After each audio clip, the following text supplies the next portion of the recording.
Martín, muchísimas gracias por estar aquí.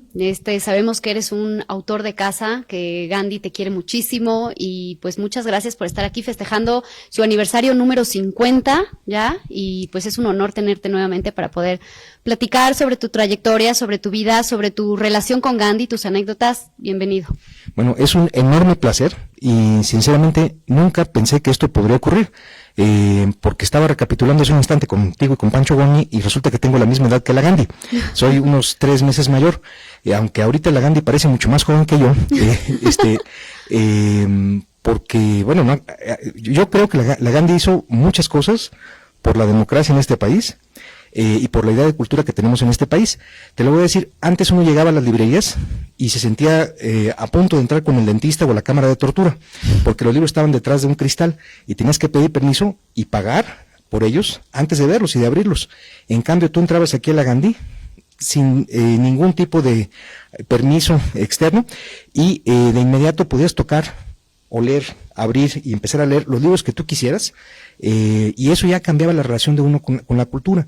Esa fórmula poco a poco otras librerías de la zona y del país la han estado copiando para fortuna de todos los lectores, y creo que eso ha hecho que auténticos lectores surjan en esta zona del país y pues en los lugares en los que hay una sucursal de esta librería. Por mí he hecho grandes cosas. Con la Feria del Libro de Guadalajara, que cada año trae muchos autores y libros de otros países, es la segunda institución que más ha hecho por mí en mi formación como lector. Todo el Dream Team británico de los años 90, los libros más exquisitos de edición Cera, de Argonauta, de Alfaguara en su primera época y en la actual, y de Random House los he conocido aquí gracias a la Gandhi y a la magnífica exhibición que tienen.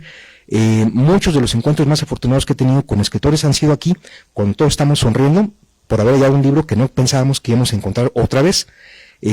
Una vez estaba leyendo en voz alta a una persona un libro de Augusto Monterroso en la planta baja de la librería Gandhi antigua, y levanto la vista y del otro lado de la mesa está Augusto Monterroso. Bueno, ese fue un gran momento. Corrigió mi latín, por supuesto, y pues bueno, nos fuimos a tomar un café con él. En otra ocasión oímos una voz conocida y subimos a saludar ni más ni menos que a Carlos Fuentes, que estaba platicando con unos reporteros en la vieja cafetería de la librería Gandhi. Y bueno, pues cada vez que yo vengo aquí, pues me encuentro primero al magnífico equipo de libreros, que todos son estupendos, ¿no? Sí. Y que me regañan de la manera más sutil posible. Como saben que últimamente solo leo libros infantiles para mis hijos, se acercan y me dicen, no me diga que no ha leído 1794, pues no lo he leído, ¿qué tal está? Entonces me empiezan a acercar libros para que me los lleve, y gracias a puntería de ellos, creo que estoy más o menos al día. Y la otra cosa que yo creo que hay que agradecerle a Gandhi, pues es que se convirtió en un lugar mítico con su propio magnetismo. Yo nací en Tampico y hasta los 16 años no pude conocer esta librería. De repente alguien me empezó a hablar de un lugar en el cual todos los libros que te interesaban podían estar ahí y podían costar mucho menos que en las librerías de provincia. Entonces una vez vine y pues me acuerdo de mi primera impresión. El nombre de la rosa, la insoportable verdad del ser y el perfume eran inencontrables en mi natal Tampico, Tamaulipas. Y aquí era cerros de 1,5 metros de altura a la entrada de la librería. Entonces ese día casi me voy de espaldas, ¿no? Era como presentarle la industria petrolera a alguien que jamás había hablar ni siquiera de una tea encendida, ¿no? Entonces, pues, esa primera visita aquí fue decisiva para mí. A partir de ese primer viaje a la Ciudad de México, cada vez que yo regresaba, me regresaba con una maleta vacía de ropa, pero llena de libros. Y iba dejando yo aquí en casa de mis primos o de quien me diera alojamiento, la ropa que traía con tal de llevarme más libros a leer. Así que yo te puedo decir que es una casa muy amable. Cuando uno llega aquí, tiene que estar dispuesto a una cosa, a salir de aquí a punto de vivir otra vida, que es la vida de los personajes imaginarios del libro que tú elegiste en esta ocasión, y eso me pasa a mí con mucha fortuna cada vez que salgo de la Gandhi, y ya nada más por eso es un lugar muy querido, lo digo sinceramente, en el cual incluso he dado talleres, hemos presentado chorros de libros aquí, y digo chorros literalmente porque no deja de fluir la cantidad de amigos o conocidos o amigas que quieren presentar aquí, de todos los foros de la ciudad, y bueno, pues por eso hay que seguirla visitando. Qué bueno que ya tiene jardín, que ya está abierta la librería otra vez y que sigue estando también surtida. Sí, para mí también se me hace que es la experiencia Gandhi, no es lo mismo digo, ahora es muy práctico pedir un libro por internet, Sí. cuando, sobre todo ahorita que estamos encerrados o que no había abierto, pero el venir, como dices, caminar, pasear, poder verlos, y sobre todo los libreros que te recomiendan libros, Claro. es maravilloso entablar una relación con ellos, y lo comentábamos hace rato, luego ya hasta los conoces, sabes cuál es el Sí. que le atina a tu gusto, Sí, y sí. sí, es maravilloso eso. Exactamente, y ocurre algo también. Durante los muchos meses de la cuarentena, pues uno estuvo obligado a comprar libros por Kindle, que nunca es lo mismo, es un medio muy frío, o por servicios de paquetería, y era horrible, era absolutamente horrible, porque hay una cosa que hasta ahora no se ha inventado, yo sospecho que no se va a inventar tampoco, una cosa que solamente ocurre cuando estás en una librería, y son los libros que el azar te da. De repente tú volteas a un rincón y dices, a ver, ¿Esto qué es? este título parece que me está llamando desde hace muchos años y yo Sí. no sabía que existía. Y vas y encuentras a un autor o una voz que parecía que estaba listo para contar la historia que tú querías escuchar o los poemas que tú necesitabas oír. Eso lamentablemente no ocurre en Amazon. O en cualquier otra compañía de entrega a domicilio de libros. Lo más cercano que me pasa a mí es que me mandan recetarios de cocina, y pues no, eso no es lo que yo estoy esperando de un servicio de recomendación de libros literarios. Sí, así es. Oye, para adentrarnos un poco en tus libros, me gustaría que nos platicaras cómo se da este salto o esta transición de escribir novelas sobre la violencia en México, sobre el narcotráfico, a esta saga que estás haciendo ahora, esta nueva propuesta. Platícanos. Sí. Bueno, pues la verdad es que los dos tipos de novelas los estuve escribiendo de modo paralelo durante varios años. Cuando yo terminé Los Minutos Negros, en cuya escritura sí me concentré plenamente durante prácticamente, me da pena reconocerlo, pero prácticamente 10 años de mi vida. ¿Por qué pena? Sí, porque dicen que soy la tortuga de la generación. Mientras otros escriben 3 novelas, yo apenas estoy con un tabique de este tamaño, y me pasó en 2 ocasiones. Pues cuando estaba terminando Los Minutos Negros y que por fin me estaba liberando, estaba yo estudiando, una temporada estudié en Francia, en la Sorbona, en literatura, y cuando estaba allá tuve una pesadilla en la cual me encontraba yo en una de las callejuelas de París, y un ser con apariencia de jabalí me estaba siguiendo los pasos de cerca y me preguntó algo en francés y yo tuve que contestar en francés. Entonces, en ese momento me dije, si ya sueño en francés, ya me siento completamente autorizado para escribir sobre esta ciudad. Antes no, antes era un extranjero, pero ya, si ya tengo pesadillas que ocurren aquí, ya puedo escribir sobre París. Y fue cuando empecé a escribir. Yo lo que pensé que sería primero una novela policial, en la cual aparecerían los surrealistas como personajes periféricos, como personajes de adorno. Y no, los surrealistas, para fortuna mía, dieron un paso hacia adelante y se convirtieron en los principales sospechosos de 3 crímenes reales que ocurrieron en París en 1927. Los rastreé, algunos en la nota roja, otros en libros de historia, y le di voz a un investigador joven, súper joven, que tenía que investigar los 3 casos. Iba a ser una novela corta, un experimento, pero creció tanto que me di cuenta que eran 3 novelas. Y la verdad, cuando terminé, me di cuenta que hay una cuarta ahí detrás, escondida en alguna parte. Inventé a un joven, bueno, más bien, creo que él me está inventando a mí, un detective que se llama Pierre Lenoir, que tiene apenas 18 años. Lo llamaron como bibliotecario a la policía de París, a un departamento muy particular, y como faltaron refuerzos, lo mandaron a interrogar sospechosos. Y en su primer interrogatorio en la calle, el primero, este chavo que nunca se había topado con lo que significa aplicar la ley en las calles, en los sitios más rudos de un país, tiene que involucrarse en una trama criminal y resolverla, porque de eso depende su vida. Así que yo quise romper un poquito el código de las novelas criminales convencionales, porque llega un momento en que estamos cansados de los mismos detectives, que son hombres, sarcásticos, súper cínicos, amargadísimos, por supuesto con un lado muy loable que es su lado quijotesco, que pretenden hacer la justicia en una ciudad en la que todos son corruptos, desde el alcalde hasta el último hidrante, ¿no? Y yo quise que un joven que no tenía ese sarcasmo y que está conociendo las palabras importantes en su vida, contara las 3 novelas. En el fondo yo quería dejar de utilizar la guitarra eléctrica que usamos todos para contar novelas policíacas y encontrar otro instrumento. Y que ese instrumento fue la voz del detective, de Pierre Lenoir. Yo quería que él hablara con la fascinación de las primeras veces. La primera vez que se enamora, la primera vez que se pelea con sus jefes, la primera vez que se pelea con sus colegas y la primera vez que descubre el significado de la palabra libertad. A descubrir qué significaban tres palabras muy importantes para los surrealistas. Yo me dediqué a lo largo de estos últimos, pues ya otra vez 10 años, a escribir esta trilogía.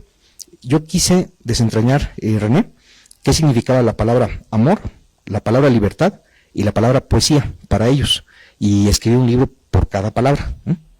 Eso fue lo que intenté hacer.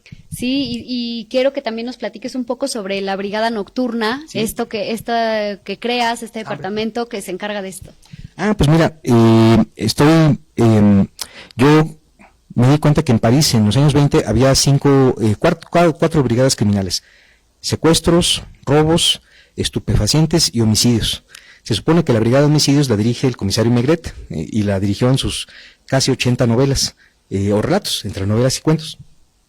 Y yo quise inventar un quinto departamento en el cual hubiera un grupo de detectives que investigaran los asesinatos, las desapariciones, los fraudes y todo aquello que transcurre en circunstancias no habituales. Entonces inventé la Brigada Nocturna, que tengo ahí paleontólogos, tengo magos, tengo ilusionistas, tengo fotógrafos que son capaces de retratar cosas que no se ven a simple vista, y sobre todo tengo a un grupo de comisarios y de detectives que tienen contacto con Scotland Yard, con la policía rusa, con la policía de Turquía, y que están buscando criminales que andan escondidos y huyendo por toda Europa. Para ellos encontrar a una maga que puede desaparecer y aparentemente cruzar una pared es cosa de todos los días, o perseguir la pista de alguien que dicen que se está comiendo a sus vecinos en un edificio, también es cosa de todos los días. Para eso tienen talismanes, santos, ¿qué más? Y todo tipo de ayudantes que les permiten hacer su trabajo una vez que empieza a caer el sol de la tarde. Me pareció muy, muy ingenioso, y también quiero saber cómo creas toda esta fauna fantástica que acompaña tu libro. ¿De dónde surgen estas ideas? ¿Solo haces investigaciones, son ocurrencias? ¿Cómo es? Sí, pues mira, una vez que detectas cuando tú empiezas a escribir una novela que resulta no ser tan breve, te das cuenta de que ocurren varios fenómenos interesantes. Uno de ellos es que cuando detectas quién va a ser tu protagonista, parece que él trae de la mano a su mejor amigo y a su peor enemigo. Y detrás de ellos están los amigos, los aliados y los cómplices de cada uno de ellos. Entonces tú crees que estás descubriendo a un personaje, a la estrella de tu novela, pero en realidad estás descubriendo una constelación. Si un personaje está bien diseñado, trae todo un universo detrás de sí, y ese universo tiene muchas ganas de contar sus historias. Yo suelo ponerles un desafío a los personajes, y es que si me despiertan en la noche, sobre todo, con una frase o una imagen muy interesante, y si me obligan a levantarme en mi escritorio, les exijo: a ver, ya estoy aquí, espero que me cuentes algo que valga la pena, por favor, y que sea muy interesante, si no me voy a volver a dormir. Por una parte, afortunada para mí, me suelen despertar mucho, o me solían despertar muchísimo, los personajes de esas tres novelas. Las escribí prácticamente de una sola carcajada, apretando el acelerador en los últimos 6 años, y bueno, pues he estado muy divertido y fascinado con las historias de los surrealistas. Para hacer verosímil esto, he tenido que explorar hasta el más remoto de los ayudantes o cómplices de André Breton, y me di cuenta de una cosa que a mí me parece fabulosa.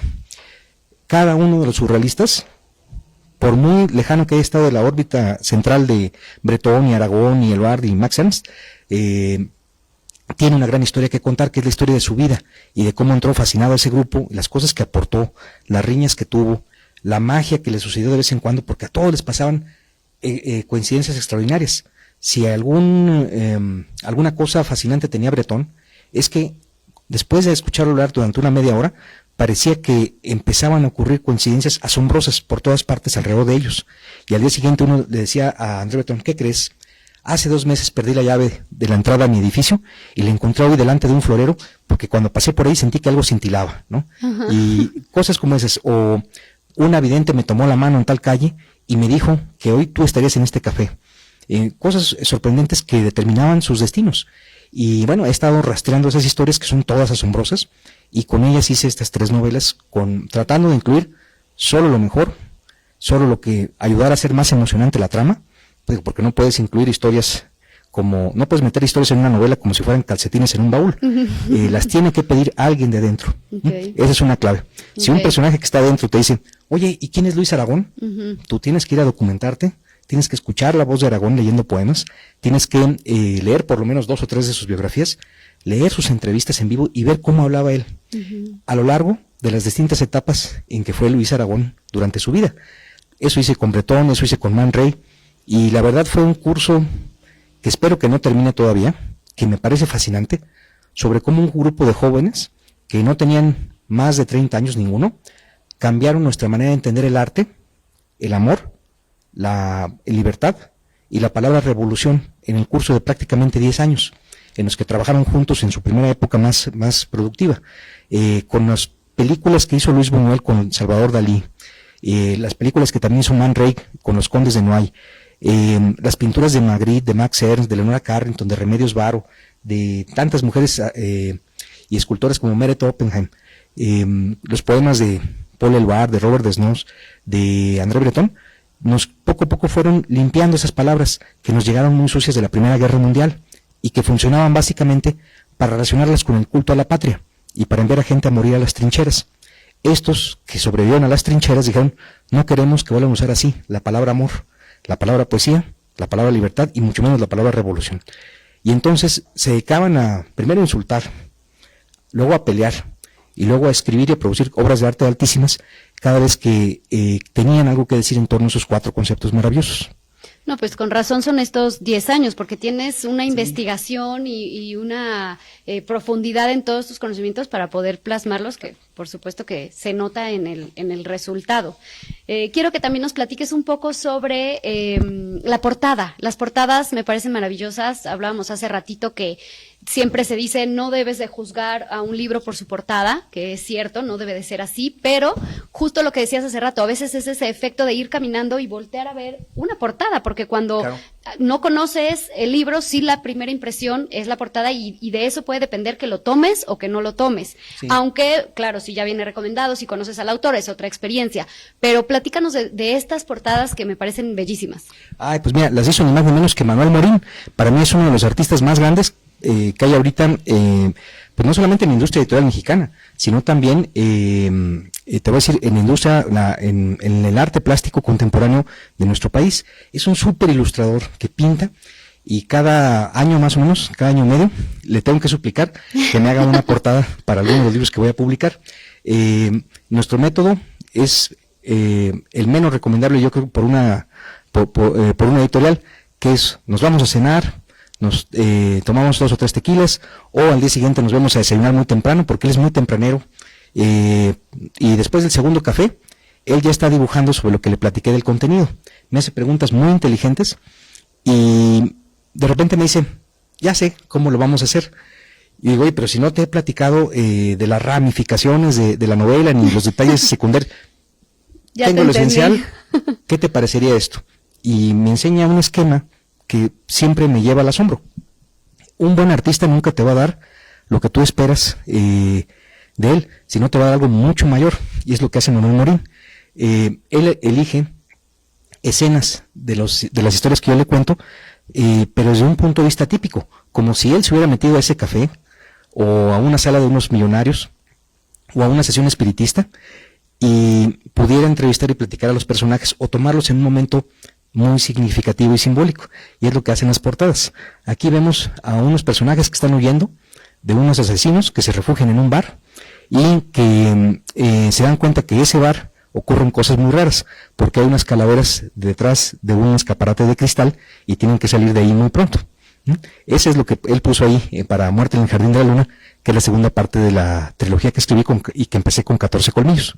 Oye, y ahorita, para ir cerrando, ¿en qué estás? ¿En qué es lo que estás ocupado? Bueno, terminé la tercera parte de la trilogía en enero, la entregué un poquito después, escribí un cuento corto que se llama El Amigo de la Muerte, que en realidad es una novela corta de 25 cuartillas, la va a sacar mi mismo editor, Random House, este año, y si termino de revisar este fin de semana, Ediciones Era saca mi segundo libro de ensayos sobre literatura, que se va a llamar Métodos Instantáneos de Análisis Literario. Okay. Sí, y eso es lo que son varias travesuras las que cuento ahí, sobre cómo analizar rápidamente un libro y ver si vale la pena arriesgarse a leerlo o no. Ah, qué interesante. Seguro que voy a leer eso, me será muy útil. Muchas gracias por este tiempo, gracias por estar y sumarte a este festejo de Gandhi. Esperamos que te sigamos viendo por aquí. Y como dije, desde que me dijeron que ibas a estar acá, dijeron, ese autor es de casa, ese autor lo queremos muchísimo. Así que pues bienvenido a esta tu casa y pues muchas gracias por tu tiempo y por estar acá. Pues es un honor y la verdad vamos a celebrar los 50 primeros años de la Gandhi. Exacto, primeros años. Muy bien. Gracias. Muchas gracias.